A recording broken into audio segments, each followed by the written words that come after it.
골목 끝 낡은 기와집에는 언제나 약재 냄새가 배어 있었습니다. 수십 년째 그 냄새를 맡아온 동네 사람들은 그 집 앞을 지날 때마다 발걸음을 늦추곤 했습니다. 하지만 3년 전부터 그 집 문은 낮에도 굳게 닫혀 있었습니다. 한약방 간판만 퇴색된 채 그대로 걸려 있었습니다. 서말순의 나이 74이었습니다. 남편은 10년 전 세상을 떠났고 두 아들은 각자 살림을 차렸습니다. 무릎이 나빠져 한약방 문을 닫은 뒤로는 혼자 골목 끝 집을 지켰습니다. 아침이면 마당을 쓸고 낮이면 텃밭을 가꾸고 저녁이면 작은 등잔 아래 앉아 낡은 노트에 무언가를 적었습니다. 무슨 내용인지는 아무도 몰랐습니다. 큰며느리 오정이가 찾아오는 날은 매달 첫째 주 토요일이었습니다. 어김없이 그날이 되면 반듯하게 차려입고 홍삼집 한 박스를 들고 나타났습니다. 리본까지 묶인 번듯한 포장이었습니다. 어머니, 안녕하셨어요? 날씨가 부쩍 쌀쌀해졌죠? 오정희의 목소리는 늘 밝았습니다. 하지만 마루에 앉는 순간부터 눈은 바빴습니다. 부엌을 훑고 장롱을 훑고 약재 상자를 훑었습니다. 그러다 목소리를 살짝 낮추었습니다. 어머니, 한약방 건물 있잖아요. 아직 어머니 명의세요? 서말순은 찻잔을 들었습니다. 천천히 한 모금 마셨습니다. 왜? 관리가 어려우시면 저희가 도와드릴 수 있어서요. 서말순은 아무 말도 하지 않았습니다. 오정희는 그 눈빛을 버티지 못하고 화제를 돌렸습니다. 1시간쯤 앉아있다가 자리에서 일어났습니다. 다음 달에 또 올게요, 어머니. 대문을 나서는 오정희의 발걸음은 가벼웠습니다. 서말순은 그 뒷모습을 바라보다가 천천히 노트를 꺼냈습니다. 무언가를 적었습니다. 노트를 덮었습니다. 작은 며느리 나보람이 찾아오는 날은 정해져 있지 않았습니다. 월요일이기도 했고 목요일이기도 했습니다. 손에는 언제나 반찬 가게에서 남은 재료로 끓인 죽이 들려 있었습니다. 포장이 반듯하지 않았습니다. 냄비째 들고 올 때도 있었습니다. 어머니, 오늘 호박이 좀 남았어요. 죽 끓여왔습니다. 나보람은 인사가 끝나기 무섭게 부엌으로 들어갔습니다. 서말순이 손을 저어도 멈추지 않았습니다. 됐어. 나도 할 수 있어. 어머니 무릎 안 좋으신 거 제가 아는데요. 그냥 앉아 계세요. 나보람은 웃으며 말했지만 손은 이미 움직이고 있었습니다. 죽을 데우는 동안 마당을 쓸고 약재 상자를 정리하고 텃밭에 물을 주었습니다. 죽이 다 데워지면 서말순 앞에 상을 차리고 옆에 쪼그려 앉아 기다렸습니다. 너는 안 먹냐? 저는 가게에서 먹었어요. 어머니 드세요. 돌아가기 전 나보람은 꼭 한 번 물었습니다. 어머니, 더 필요한 거 없으세요? 없어. 그럼 다음에 또 올게요. 돈 얘기는 없었습니다. 건물 얘기도 없었습니다. 재산 얘기는 더더욱 없었습니다. 서말순은 나보람이 쓸고 간 빗자국이 선명한 마당을 한참 바라보았습니다. 그리고 노트를 꺼냈습니다. 오정의 이름 옆에 적은 것과는 다른 문장을 적었습니다. 그날 밤 서말순은 혼자 방에 앉아 남편이 즐겨 다리던 약재 봉지를 꺼내 냄새를 맡았습니다. 당신은 참 좋아했지. 혼잣말이었습니다. 서말순은 한참을 그렇게 앉아있다가 노트를 펼쳤습니다. 두 며느리의 이름을 나란히 바라보았습니다. 그리고 노트를 덮어 장롱 깊숙이 넣었습니다. 아직은 때가 아니야. 골목 끝 기와집에 불이 꺼졌습니다. 마을 사람들은 몰랐습니다. 저 낡은 노트 안에 무엇이 적혀 있는지, 그리고 그 기록이 훗날 두 집안의 운명을 어떻게 갈라놓을지를 말입니다. 소문은 언제나 장터에서 시작되었습니다. 박씨 어르신 아세요? 골목 끝 한약방 하시던 분. 서말순 어르신? 알죠. 왜요? 그 집 건물 있잖아요. 시세가 3억은 된다던데. 그걸 큰 집에 넘긴대요. 평상에 앉아있던 아낙네들이 일제히 고개를 들었습니다. 큰 며느리한테요? 그렇다던데요. 큰 집이 장남집이니까 당연한 거 아니겠어요? 그럼 작은 며느리는요? 걔가 맨날 죽 끓여다 드리고 청소해드리고 하던데. 강 여사는 고개를 저었습니다. 그러니까 세상이 공평하지 않다는 거죠. 소문은 그날 오후 골목 3개를 건넜습니다. 서말순이 두 아들을 부른 것은 그 소문이 돌기 사흘 전이었습니다. 큰아들 김현철과 작은아들 김민준이 나란히 마루에 앉았습니다. 서말순은 두 아들을 번갈아 보았습니다. 그리고 천천히 입을 열었습니다. 내가 나이가 들었다. 이제 정리할 때가 됐어. 큰아들 김현철이 고개를 숙였습니다. 어머니, 아직 정정하십니다. 아니야. 무릎도 안 좋고 눈도 침침해. 한약방 건물 있지. 그거 큰 집에 넘기겠다. 김현철의 눈빛이 달라졌습니다. 작은아들 김민주는 고개를 들었습니다. 어머니, 그건 너무 큰 재산인데요. 장남집이 집안을 이어가야지. 내 뜻이 그래. 김민주는 더 말하지 않았습니다. 김현철은 고개를 숙였습니다. 감사합니다, 어머니. 두 아들이 돌아간 뒤 서말순은 혼자 마루에 앉아 하늘을 바라보았습니다. 입가에 아주 작은 미소가 스쳤습니다. 노트를 꺼냈습니다. 오늘 날짜를 적었습니다. 그 말이 큰며느리 오정희의 귀에 들어가는 데는 하루도 걸리지 않았습니다. 김현철이 집에 돌아와 말하자마자 오정희는 밥 짓던 손을 멈추었습니다. 정말요? 응. 건물을 우리한테 넘기신대. 오정희의 얼굴에 웃음이 번졌습니다. 하지만 그 웃음은 오래가지 않았습니다. 눈빛이 빠르게 계산을 시작했습니다. 등기는 언제 넘겨주신대요? 그런 말씀은 안 하셨어. 공증은요? 서류는요? 그것도. 오정희는 숟가락을 내려놓았습니다. 말씀만으로는 부족했습니다. 서류가 있어야 했습니다. 도장이 있어야 했습니다. 오정희는 그날 밤 남편 몰래 법무사 번호를 검색했습니다. 며칠 후 오정희는 시어머니를 찾아갔습니다. 손에는 서류 봉투가 들려 있었습니다. 어머니, 건물 이전 절차가 복잡하다고 하더라고요. 제가 미리 알아봤어요.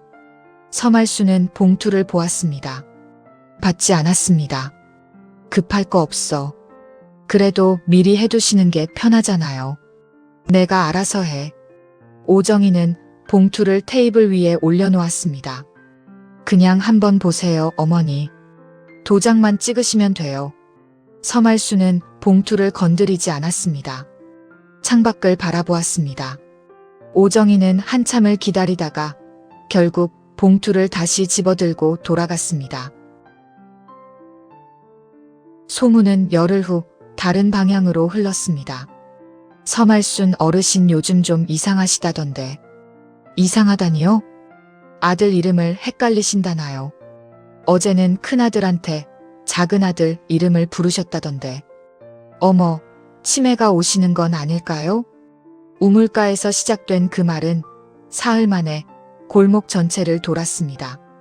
아무도 그 말의 출처를 몰랐습니다. 하지만 소문은 점점 살이 붙었습니다. 강 여사만이 이상하다고 생각했습니다. 엊그제도 서말순 어르신을 장터에서 마주쳤는데 눈빛이 또렷하고 말씀도 정확했습니다.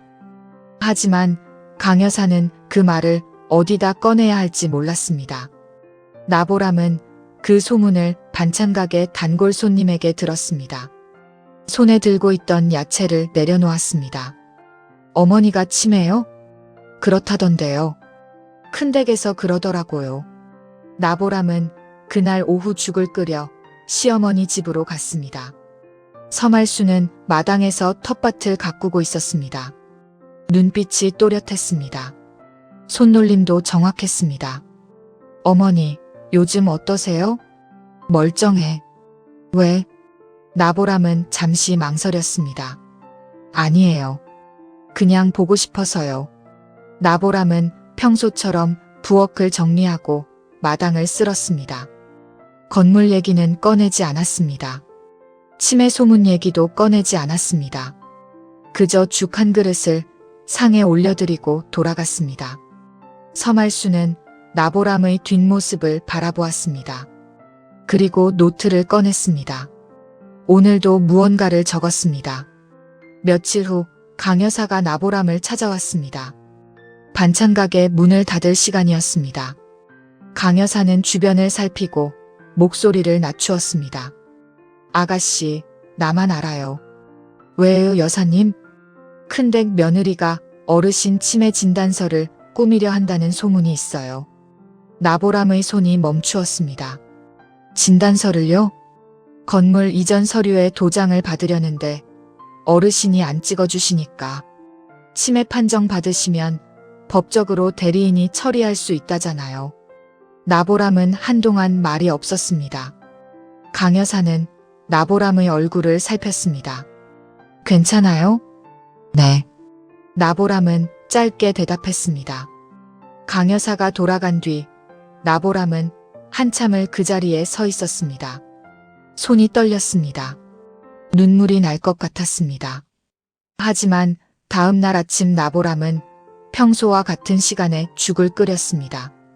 냄비를 들고 골목 끝 집으로 향했습니다. 서말순이 문을 열었습니다. 어머니, 저 왔어요. 들어와. 나보람은 부엌으로 들어갔습니다. 아무 말도 하지 않았습니다. 건물 얘기도, 진단서 얘기도, 오정희 얘기도 꺼내지 않았습니다. 그저 죽을 데우고 상을 차리고 마당을 쓸었습니다. 서말수는 마루에 앉아 그 모습을 바라보았습니다. 말없이 오래도록. 그날 밤 서말수는 노트를 펼쳤습니다. 두 며느리의 이름을 나란히 보았습니다. 천천히 펜을 들었습니다. 오정의 이름 옆에 한 문장을 적었습니다. 나보람 이름 옆에도 한 문장을 적었습니다. 두 문장은 전혀 달랐습니다. 노트를 덮었습니다. 아직 반도 안 왔어. 마을 사람들은 몰랐습니다. 반찬가게 문을 여는 시간은 언제나 오전 8시였습니다. 나보람은 새벽 5시에 일어났습니다. 재료를 손질하고 불을 올리고 반찬 12가지를 만들었습니다. 김민주는 택배 일을 나가기 전 잠깐 가게 셔터를 올려주고 사라졌습니다. 둘이서 꾸려가는 살림이었습니다. 빠듯했지만 단단했습니다. 그날도 나보람은 평소처럼 가게 문을 열었습니다. 손님이 들어왔습니다. 반찬을 골랐습니다. 돈을 내고 나갔습니다. 평범한 아침이었습니다. 그런데 오전 10시가 조금 넘었을 무렵이었습니다. 낯선 남자 둘이 가게 앞에 섰습니다. 양복 차림이었습니다. 서류 봉투를 들고 있었습니다. 여기 나보람 씨 가게 맞습니까? 나보람은 고개를 끄덕였습니다. 세무서에서 나왔습니다. 조사 협조 부탁드립니다. 세무조사는 사흘간 이어졌습니다. 장부를 뒤졌습니다. 거래 내역을 확인했습니다. 현금 매출 신고, 누락 여부를 따졌습니다. 나보람은 가진 서류를 모두 꺼냈습니다. 숨긴 것이 없었습니다. 하지만 조사관들은 꼼꼼했습니다. 사흘 내내 가게 한쪽을 차지하고 앉아 서류를 들여다보았습니다. 손님들이 가게 앞에서 발걸음을 돌렸습니다. 세무조사 받는다던데. 무슨 문제가 있나 봐. 그냥 다른 데 가자. 사흘째 되는 날 저녁, 조사관들이 돌아갔습니다. 결정적인 문제는 나오지 않았습니다. 하지만 추가 서류를 요청했습니다. 최종 결과가 나오려면 몇 주가 걸릴 것이라고 했습니다. 나보람은 텅 빈 가게에 혼자 앉아 있었습니다. 그날 하루 매출이 평소의 3분의 1도 안 되었습니다. 김민준이 퇴근 후 달려왔습니다. 누가 신고한 거야? 나보람은 고개를 저었습니다. 모르겠어요. 아무 이유 없이 세무조사가 나오겠어? 누군가 익명으로 넣은 거야. 나보람은 아무 말도 하지 않았습니다. 하지만 머릿속에는 이미 한 사람의 얼굴이 떠올라 있었습니다. 애써 지웠습니다. 그 무렵 임노인은 심상치 않은 장면을 목격했습니다. 임노인은 한약방 골목 맞은편 집에서 40년째 살았습니다. 서말순과는 오랜 친구였습니다. 무릎이 안 좋아 멀리는 못 나갔지만 골목 안사정은 누구보다 잘 알았습니다. 날이 좋으면 대문 앞 평상에 앉아 햇볕을 쬐었습니다. 그게 일과였습니다. 어느 날 오후였습니다. 오정희가 골목으로 들어왔습니다. 혼자가 아니었습니다. 양복 입은 남자와 함께였습니다. 서류 봉투를 들고 있었습니다. 두 사람은 서말순의 집 앞에서 잠시 멈추었습니다. 오정희가 주변을 살폈습니다. 임노인은 평상에 앉은 채 고개를 살짝 돌렸습니다. 보이지 않는 척했습니다. 오정희가 남자에게 속삭였습니다. 어머니가 도장을 안 찍으시려 할 수도 있어요. 그때는 제가 말씀드릴게요. 남자가 고개를 끄덕였습니다. 두 사람이 안으로 들어갔습니다. 임노인은 평상에서 일어났습니다. 무릎이 쑤셨지만 천천히 골목 안쪽으로 걸어갔습니다. 담장 너머로 목소리가 들렸습니다. 어머니, 이분이 법무사세요. 서류 정리 도와드리러 오셨어요. 누가 불렀어? 제가 모셔왔죠. 어머니 편하시라고요. 돌아가라고 해. 어머니, 이번 기회에 그냥 정리하시면 나중에 복잡해지지 않아요. 내가 때 되면 한다고 했잖아. 잠시 침묵이 흘렀습니다. 어머니, 혹시 건강이 더 안 좋아지시면 그때는 서류 처리가 더 어려워져요. 지금 하시는 게 나아요. 서말순의 목소리가 낮아졌습니다. 나가. 짧고 단호했습니다. 잠시 후 대문이 열렸습니다. 오정희와 남자가 나왔습니다. 오정희의 얼굴이 굳어 있었습니다. 임노인은 이미 평상으로 돌아와 앉아 있었습니다. 오정희는 임노인을 보지 못한 채 골목을 빠져나갔습니다.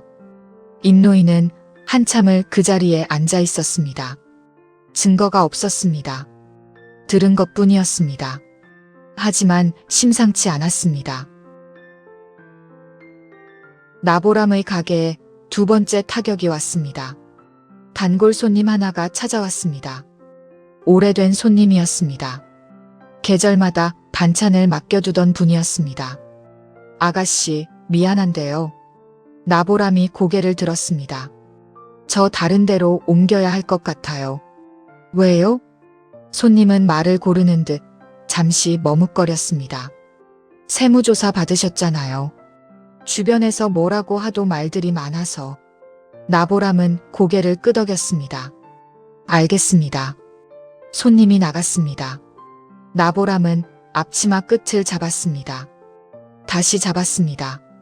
그날 저녁 김민준이 돌아왔을 때 나보람은 장부를 펼쳐놓고 있었습니다. 숫자들이 빼곡했습니다. 표정이 굳어 있었습니다.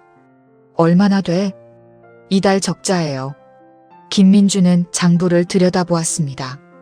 한참을 말이 없었습니다. 버틸 수 있어? 버텨야죠. 나보람은 장부를 덮었습니다. 일어나서 부엌으로 갔습니다. 저녁을 지었습니다. 손이 떨렸지만 멈추지 않았습니다. 그 무렵 오정희는 다른 방법을 찾고 있었습니다. 서류로는 안 되었습니다. 서말순이 완강했습니다. 법무사도 돌려보냈습니다. 오정희는 며칠을 생각했습니다. 그러다 아는 사람을 통해 병원 한 곳을 알아냈습니다. 정식 진단은 아니고요. 소견서 수준이에요. 초기인지 저하 가능성이 있다는 정도. 그걸로 뭘 할 수 있어요? 법적 대리인 신청에 쓸 수 있어요. 완벽하진 않지만 서류 처리에 도움이 될 수는 있어요. 오정희는 한동안 말이 없었습니다. 얼마예요? 임노인이 서말순을 찾아온 것은 그로부터 이틀 후였습니다. 평소에는 무릎이 안 좋아 잘 나오지 않는 임노인이었습니다. 서말순은 대문 앞에 선 임노인을 보고 눈썹을 올렸습니다. 다리가 또 안 좋다더니 이건 말을 해야 할 것 같아서 임노인은 마루에 앉았습니다. 천천히 본 것을 말했습니다. 법무사와 함께 온 오정희, 담장 너머로 들린 대화, 그리고 병원 소견서 얘기까지 건너들은 것을 모두 털어놓았습니다. 서말순은 임노인의 말을 끝까지 들었습니다. 중간에 끊지 않았습니다. 표정도 크게 변하지 않았습니다. 알아. 임노인이 눈을 크게 떴습니다. 알고 계셨어요? 다는 몰랐어. 하지만 짐작은 했지. 서말순은 창밖을 바라보았습니다. 고마워요. 임노인이 돌아간 뒤 서말순은 한참을 마루에 앉아 있었습니다. 그리고 방으로 들어갔습니다. 장롱을 열었습니다. 노트를 꺼냈습니다. 오늘 날짜를 적었습니다. 오정의 이름 옆에 천천히 펜을 움직였습니다. 노트를 덮었습니다. 그리고 혼잣말을 했습니다. 이제 슬슬 때가 오는구나. 마을 사람들은 몰랐습니다. 나보람의 가게가 무너지는 것도, 오정희가 무엇을 꾸미고 있는 것도, 그리고 서말순이 그 모든 것을 이미 준비하고 있다는 것도 말입니다. 봄비가 내리던 날 아침이었습니다. 서말순이 퇴원했습니다. 나보람이 병원 현관 앞에 차를 세우고 기다렸습니다. 우산을 들고 입구까지 뛰어갔습니다. 휠체어에 앉은 서말순이 천천히 나왔습니다. 얼굴이 많이 야위었습니다. 하지만 눈빛은 여전했습니다. 또렷하고 깊었습니다. 어머니, 조심하세요. 나보람이 서말순의 팔을 부축했습니다. 서말순은 잠시 하늘을 올려다보았습니다. 봄비가 얼굴에 닿았습니다. 눈을 감았습니다. 비냄새가 좋네. 나보람은 아무 말도 하지 않았습니다. 그냥 우산을 더 가까이 기울였습니다. 마을은 이미 뒤집혀 있었습니다. 노트가 공개된 지 열흘이 지났습니다. 하지만 사람들의 입에서 그 이야기는 사라지지 않았습니다. 장터에서도, 우물가에서도, 골목 평상에서도 같은 말이 돌았습니다. 큰 며느리가 물건을 바꿔치고 세무서에 신고까지 했다던데. 서말순 어르신이 다 기록해 두셨대. 날짜까지 전부. 그 노트가 몇 년치래요? 어휴. 누군가 고개를 저었습니다. 무서운 분이야. 그냥 보고만 계신 게 아니었네. 강 여사가 끼어들었습니다. 무서운 게 아니지요.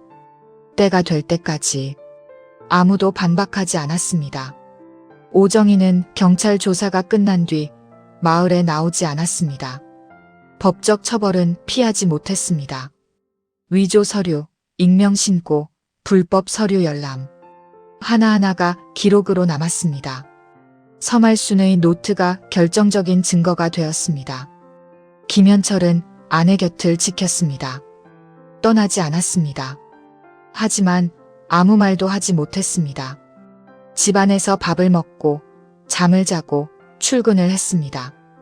그뿐이었습니다. 두 사람 사이에 오가는 말이 없었습니다. 어느 날 저녁 김현철이 혼자 골목 끝 집을 찾아왔습니다. 서말순이 마루에 앉아 있었습니다. 김현철은 대문 앞에서 한참을 서 있었습니다. 그러다 천천히 마당으로 들어왔습니다. 마루 앞에 무릎을 꿇었습니다. 어머니. 서말순은 아들을 바라보았습니다. 죄송합니다. 서말순은 한동안 말이 없었습니다. 바람이 지나갔습니다. 골목 어딘가에서 새소리가 들렸습니다. 일어나라. 어머니, 일어나라고. 김현철이 천천히 일어났습니다. 눈이 빨개져 있었습니다. 나한테 사과할 거 없어. 내가 가서 사과해야 할 사람이 따로 있잖아. 김현철은 고개를 끄덕였습니다. 그리고 돌아갔습니다. 김현철이 나보람의 반찬 가게 앞에 선 것은 그 다음 날이었습니다. 나보람은 가게 안에서 반찬을 담고 있었습니다.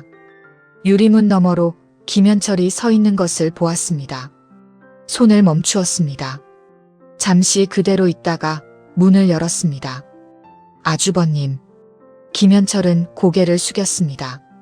그러더니 천천히 무릎을 꿇었습니다. 가게 앞 골목 바닥에 그대로 무릎을 꿇었습니다. 재수씨, 미안합니다. 나보람은 굳어버렸습니다. 아주버님, 일어나세요. 미안합니다. 내가 막았어야 했는데. 내가 알면서도 못 막았어.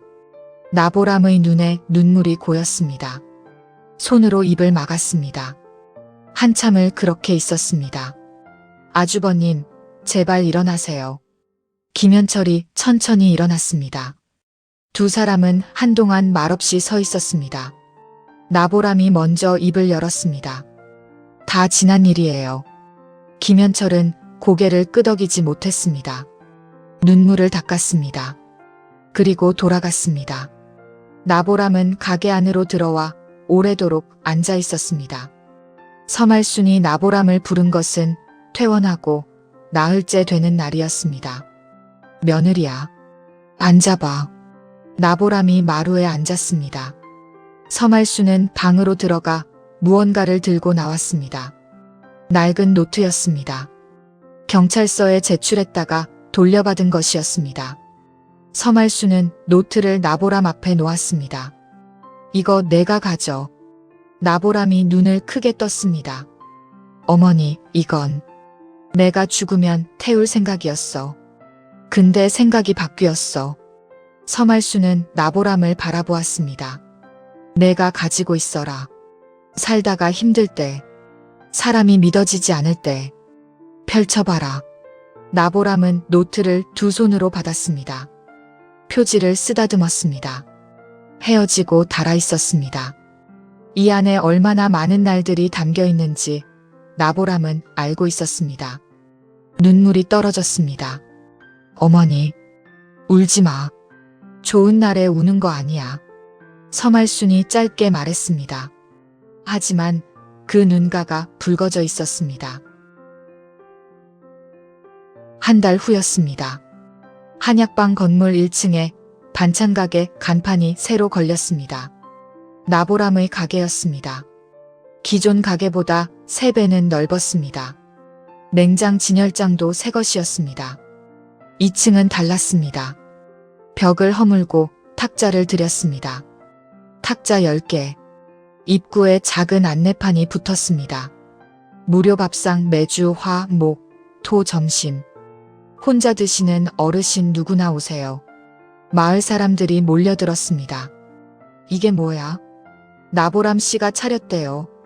어르신들 무료로 밥 드리는 공간이래요. 서말순 어르신이 허락하신 거야? 어르신이 직접 시키셨대요. 강 여사가 눈물을 훔쳤습니다. 그 어르신이 평생 이걸 하고 싶으셨던 거야. 한약방 할 때도 돈 없는 사람한테는 약값 안 받으셨잖아. 누군가 고개를 끄덕였습니다. 건물을 남긴 게 아니라 뜻을 남기신 거네. 첫 번째 무료 밥상 날이었습니다. 나보람은 새벽 4시에 일어났습니다. 김민준도 함께 일어났습니다. 둘이서 밥을 짓고 국을 끓이고 반찬을 만들었습니다. 10가지였습니다. 소박했지만 정성스러웠습니다. 11시가 되자 어르신들이 한 분씩 들어오기 시작했습니다. 혼자 사는 할머니, 지팡이를 짚은 할아버지, 골목 끝에서 혼자 밥을 드시던 분들이었습니다. 나보람은 한 분 한 분 직접 상을 날랐습니다. 많이 드세요. 고마워요, 아가씨. 천천히 드세요. 급하지 않아요. 서말수는 2층 구석자리에 앉아 그 모습을 바라보았습니다. 임노인이 옆에 앉아 있었습니다. 말순이, 응, 잘했어. 서말수는 대답하지 않았습니다. 그저 나보람이 상을 나르는 모습을 바라보았습니다. 밥 냄새가 올라왔습니다. 사람들의 웃음소리가 들렸습니다. 서말순의 눈가가 조용히 젖어들었습니다. 그날 저녁이었습니다. 사람들이 모두 돌아가고 나보람이 2층을 정리하고 있었습니다. 탁자를 닫고 의자를 정리했습니다. 서말순이 계단을 천천히 올라왔습니다. 어머니, 올라오시면 어떡해요? 무릎이. 괜찮아. 서말순은 창가로 걸어갔습니다. 창문을 열었습니다. 골목이 내려다 보였습니다. 저녁 불빛이 하나둘 켜지고 있었습니다. 약재 냄새는 이제 나지 않았습니다. 대신 밥 냄새가 남아 있었습니다. 나보람이 옆에 섰습니다. 두 사람은 한동안 말없이 골목을 내려다 보았습니다. 서말순이 먼저 입을 열었습니다. 나는 한약을 40년 했어. 네, 어머니. 약재는 오래 다릴수록 깊어져. 쓴 것도 시간이 지나면 약이 돼. 나보람은 아무 말도 하지 않았습니다. 그냥 들었습니다. 사람도 그래. 서말수는 골목을 바라보았습니다. 내가 겪은 것들. 나보람의 눈에서 눈물이 흘렀습니다. 소리 없이 흘렀습니다. 어머니. 왜? 저는 그냥 어머니가 좋아서 온 거예요. 처음부터요. 밥이 맛있어서도 아니고 건물이 탐나서도 아니고 그냥 어머니가. 서말수는 한동안 말이 없었습니다. 안다. 짧게 말했습니다. 하지만 그 두 글자 안에 많은 것이 담겨 있었습니다. 서말순이 천천히 나보람의 손을 잡았습니다. 주름지고 거친 손이었습니다. 새벽마다 칼을 잡고 불 앞에 서던 손이었습니다. 두 손이 맞잡혔습니다. 골목에 저녁 바람이 불었습니다. 한약방 낡은 간판이 흔들렸습니다. 퇴색된 글씨가 불빛에 잠깐 빛났습니다. 며칠 후 오정이가 찾아왔습니다. 나보람이 1층 가게에서 반찬을 담고 있을 때였습니다. 유리문이 열렸습니다. 나보람이 고개를 들었습니다. 오정이였습니다. 예전의 오정이가 아니었습니다. 반듯하게 차려입던 옷차림이 아니었습니다. 수수한 차림이었습니다. 얼굴이 수척했습니다. 눈밑이 어두웠습니다. 두 사람은 한동안 말없이 서로를 바라보았습니다. 오정이가 먼저 고개를 숙였습니다. 동서. 나보람은 대답하지 않았습니다. 내가 나쁜 짓을 했어. 알고 있어. 변명 안 할게. 오정희의 목소리가 떨렸습니다. 그냥 한마디만 하고 싶었어. 미안하다고. 나보람은 잠시 오정희를 바라보았습니다.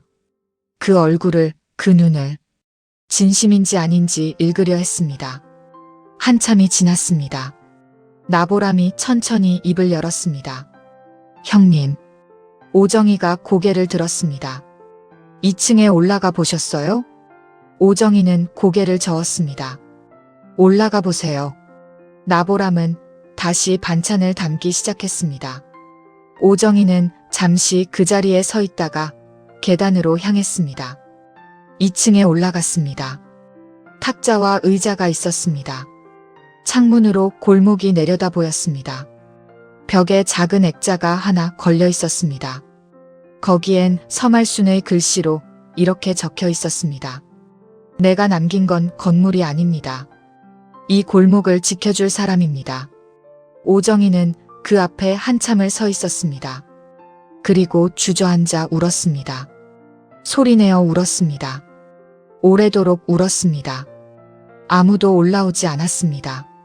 나보람도 서말순도 그냥 울게 두었습니다. 그해 가을이었습니다. 오정희가 나보람의 가게에 나타났습니다. 앞치마를 들고 왔습니다. 나도 도울 수 있을까? 나보람은 잠시 오정희를 바라보았습니다. 그리고 고개를 끄덕였습니다. 씻고 오세요. 오정희는 고개를 끄덕였습니다. 다음 날 새벽 5시. 수수한 차림이었습니다. 나보람이 앞치마를 건넸습니다. 오정희는 그것을 받아들고 묶었습니다. 둘이서 나란히 불 앞에 섰습니다. 말이 없었습니다. 하지만 어색하지 않았습니다. 칼소리, 불소리, 국 끓는 소리가 부엌을 채웠습니다. 서말순이 부엌 문 앞에 서서 그 모습을 바라보았습니다. 오래도록 바라보았습니다. 그리고 조용히 돌아섰습니다. 방으로 들어가 노트를 꺼냈습니다. 마지막 페이지를 펼쳤습니다.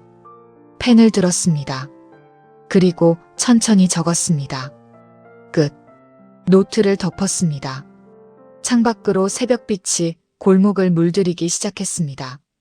한약방 낡은 간판이 그 빛을 받아 희미하게 빛났습니다.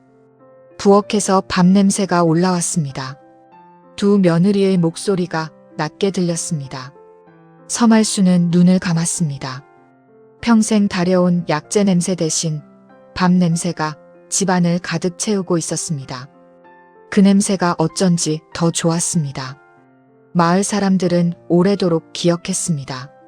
서말순이 남긴 것이 무엇인지를. 돈이 아니었습니다. 건물이 아니었습니다. 노트 한 권도 아니었습니다. 사람이었습니다.